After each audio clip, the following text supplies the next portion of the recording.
Hello again, everybody. It's Scott Casper, Takedown Wrestling. We continue our coverage of the sport of wrestling, coast to coast and border to border. This time we stop in West Lafayette, Indiana.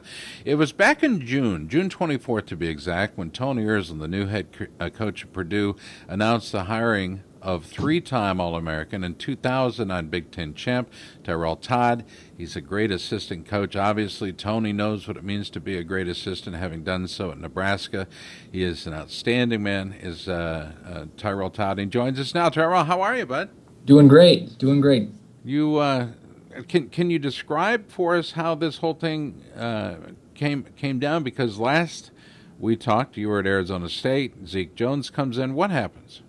It was just a transition period there at Arizona State, and Tony Ersland got the job here at Purdue and reached out to me right away, and I saw it as a great opportunity to get back into the Big Ten, an opportunity to really be where wrestling is so prominent, and there's so much going on in the Midwest, and so. I really felt like I couldn't pass it up, especially, personally, my wife, we're actually due with our first baby here in a couple weeks. And so family being important, family, taking care of my wife and all that, making the move seemed to make a lot of sense. And we decided to jump on it. We actually have moved 3 times in basically a little over a year, 14 months. So it's been kind of crazy. So you and Lonnie are going to be first-time parents here in just a couple weeks. Yes. That's crazy, dude. Well, you know what? Life is about to change yet again, only this time you'll be in a home and settled in your work, and you'll be able to focus on that, go home and learn how to change diapers and learn how to start loving all over again, man. It's an incredible experience being a parent. Yeah, we're excited. Wrestling, Thanks, I think, positions people, I think, rather uniquely with focus and ability to focus on the job at hand. Even though it's something parents love to do, it's still kind of a unique sport in that allows you to be a little bit selfish.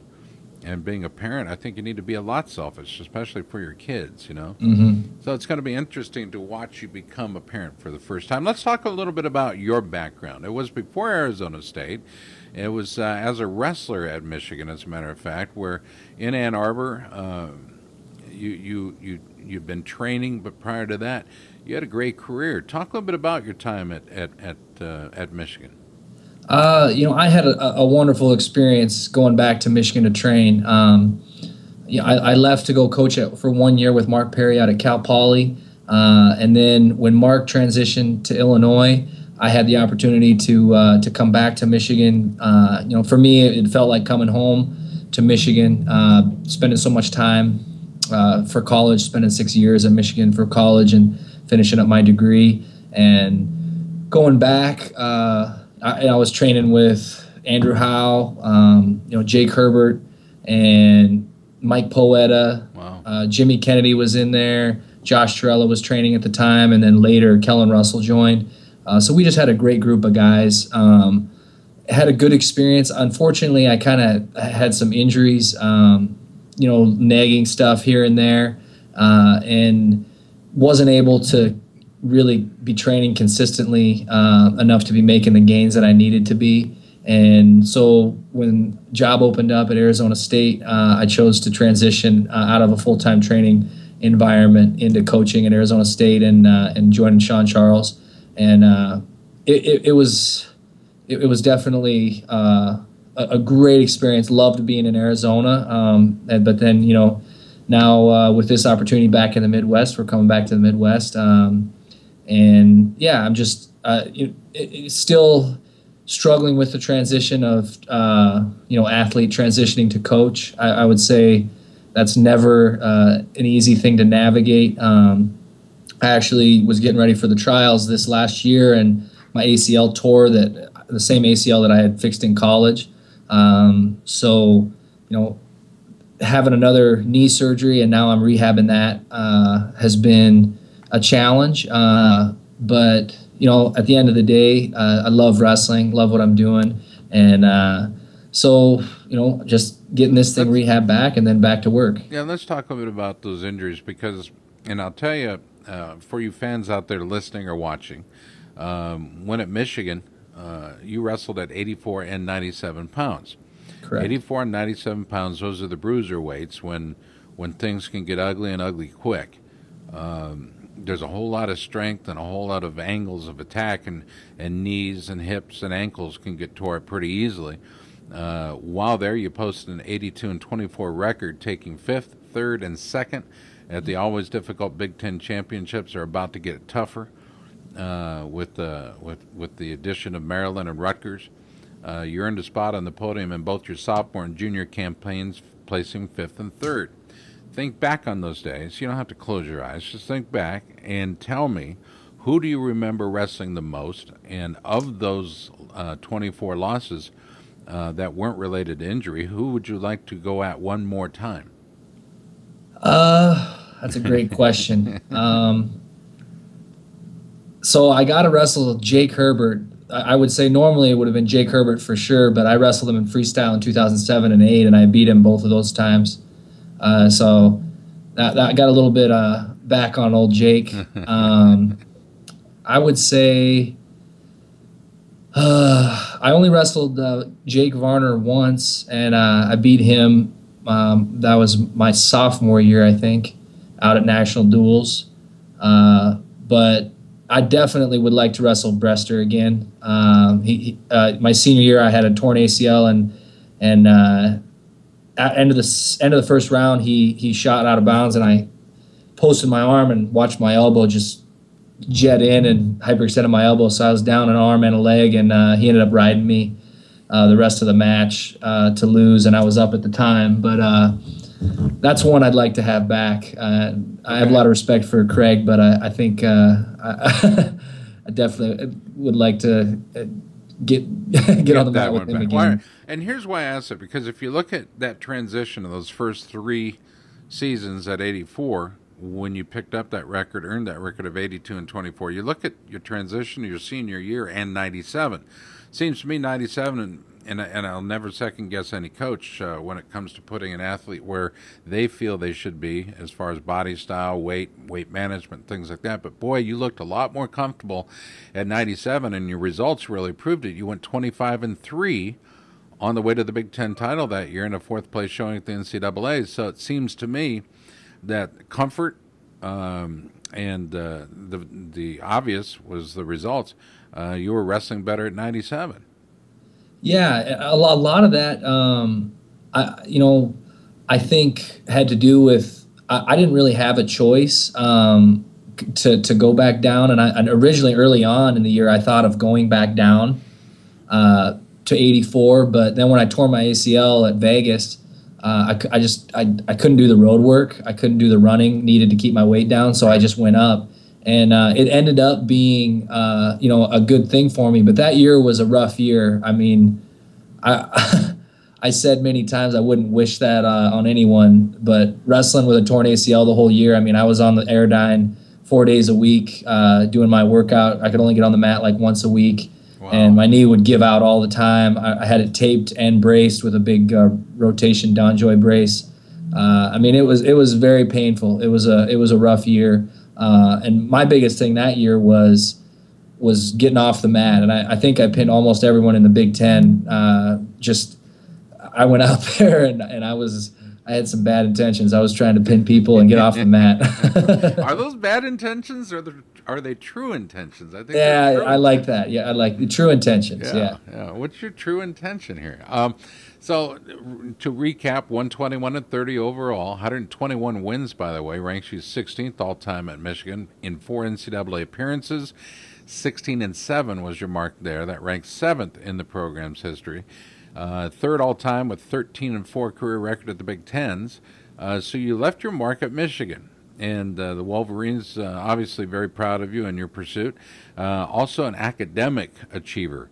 And here's why I bring this up. Here's why I like to tell the story of a young coach and what they expect their impact to be, because as a good leader with a great background, your expectations obviously will go much higher than if you hadn't achieved those things on the mat, or athletic academic achievement awards and the Snip Nayland Scholarship Award. These type of things are not given out to somebody just because they tried. It's because you did what you were expected to do. So, knowing your background, are your expectations of your young athletes, perhaps is that bar raised a little bit more? I would say for sure, especially in the landscape of support that we have in college athletics, top to bottom. Every program that I've been a part of, except maybe Cal Poly, we didn't have quite the support that some of these schools do. But to me, when you have an academic advisor, you have all these tutors that you're available to meet with whenever you need. There's no excuse to not get things done in my mind. And it's not like I was straight A student, from walking in the door. But I had to work. I had to work for my grades in college, and I give a lot of my guys advice on classes, talking to professors, making sure they're not just a number, making sure that the professor knows their name, and I just think that's really important. In addition to utilizing your resources, and right. So I preach that very, very hard in every aspect of the program, for sure. We're talking with Tyrell Todd. He was hired by Tony Ersland to be an assistant coach for the Boilermakers, the new look Boilermakers of Purdue. It's a new year, it's a new season, and it's a new look with the full coaching staff changeover. Exceptional decision by the athletic department on hiring Ersland, because he has bided his time. He's always been on that short list. The last 5 years, he's always made the short list of every major job. And finally, Purdue pulls the trigger, makes the decision to hire him. He hires you. Also made an outstanding recent addition to the staff in Tonelli. So you guys are fully loaded for bear, ready to go. And let's move into the here and now that we've established the then and when. The Big Ten is growing. Obviously, you guys want to elevate your position, your final finishes at the Big Ten championships, NCAAs, etc. How do we get there from here? To me, right now, the Big Ten is so deep. And for us, for where this program is at right now, there's only one way to go, and that's up. We can only get better. And we just have to get, number one, the right kind of guys in this program that want to work, that aren't afraid to really grind and embrace the grind. The kids that have that grit and that determination and that mental toughness. I think I'm seeing a lot, and just talking with other coaches, a lot of young guys have the success. They go to college and they're going to meet that adversity. How they respond to that adversity, and I think. That's what we're trying to do, is find those guys that can respond to that adversity and embrace it. So we definitely have our work cut out for us in the Big Ten, especially with the conference getting deeper, with Maryland and Rutgers joining, and Nebraska. A couple of years ago, I mean, it's really become a super conference in wrestling, really, and it's amazing how tough it is. But for me, that's what I want. When I was an athlete, that's what I wanted. I wanted to go to the Big Ten. I wanted to wrestle the Iowas, the Minnesotas. I wanted to battle every weekend, because I knew that I didn't want to take the easiest way. I wanted to take the hardest way possible, and that was why I went to Michigan. When it came down to choosing schools between Missouri and Michigan, for me, I chose Michigan because I felt like it was going to be more of a challenge, and week in, week out, I was going to be challenged, and I embraced that. I wanted that. We're talking with Tyrell Todd, a sixth-generation dairy farmer. Amazing, really. You would have actually been the seventh generation had you gone back and helped produce. But Dad decided to make the decision to close operations, sell the animals off. You still have the farm and the family, so that remains true. But he's no longer actively farming. Your father is now doing what? He actually is the farm foreman at Montana State University. So he's involved in education for a lot of the ag students, and and he's really enjoying that. There seems to be a theme here. Your bachelor's degree is in secondary ed. You majored in history, minored in psychology. I'm trying to figure out what Lonnie saw in you. Was it the dairy farming background? Was it your interest in history and psychology, or the fact that you really wanted to teach and coach? I don't know exactly what it was. She was an athletic trainer when we met, and we actually met back in Bozeman, Montana, when Michigan dueled Oregon State in my hometown my senior year. We hadn't known each other previous to that, even though we were from the same hometown. She was the athletic trainer taping my knee up because I had just torn my ACL. Wow. And so maybe she saw, me and my weakness and that I needed some help. I don't know. That's it. She saw you when you were at your worst, dude. Exactly. That's yeah. it. It couldn't get any worse than that pain you were suffering along with that knee. You spent some time, quite a bit actually, in international wrestling, perhaps not being able to realize all of your dreams there, but let's face it, watching you compete in freestyle at 84 kilos was a real joy. Do you look back at that fondly? Are there goals still unmet? I mean, at some point we take the shoes off and go on and continue on with our careers as we will. But was it a real positive experience wrestling for Team USA around the world? I mean, gosh, you narrowly missed the bid for Olympic Games in Beijing. Yes, it's kind of hard to,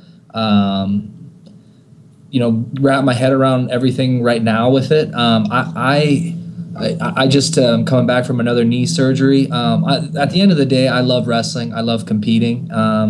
And with the World Championships being in Las Vegas here this year, Lord willing, if I'm healthy, my body's feeling good, I'm going to be trying to wrestle in the open and get back out there. I love competing, and unfortunately, I've had some hiccups along the way. But a good friend of mine, Andrew Howe, and we always joke each other that we're not afraid to go under the knife, and I think I've been under the knife about 9 times, and Andrew had several times himself. So it's been a little bit of a struggle, but we'll just see what happens at the end of the day. I've wrestled my whole life. Wrestling overseas was just an amazing experience, something that I dreamed about since I was a little kid.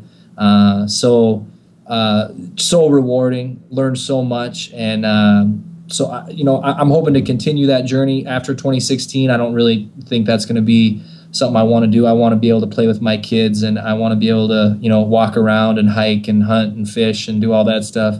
But a couple more years here, and I'm getting dialed in now with my rehab, and so we'll just kind of see where the cards lay. But at the same time, I understand my responsibilities here at Purdue, and I want to help Coach Ursuline build this program, and first and foremost, recruiting and getting the right type of kids in here and building this program is my priority. And then through the college season, just wrestling every day with the guys, which I got Braden Atwood in the room, great kid who my goal is to help him achieve his dreams, and I'm going to be battling with him every day and preparing him, and then at the end of the season just get into freestyle mode. Well, obviously he makes a good decision in your hire.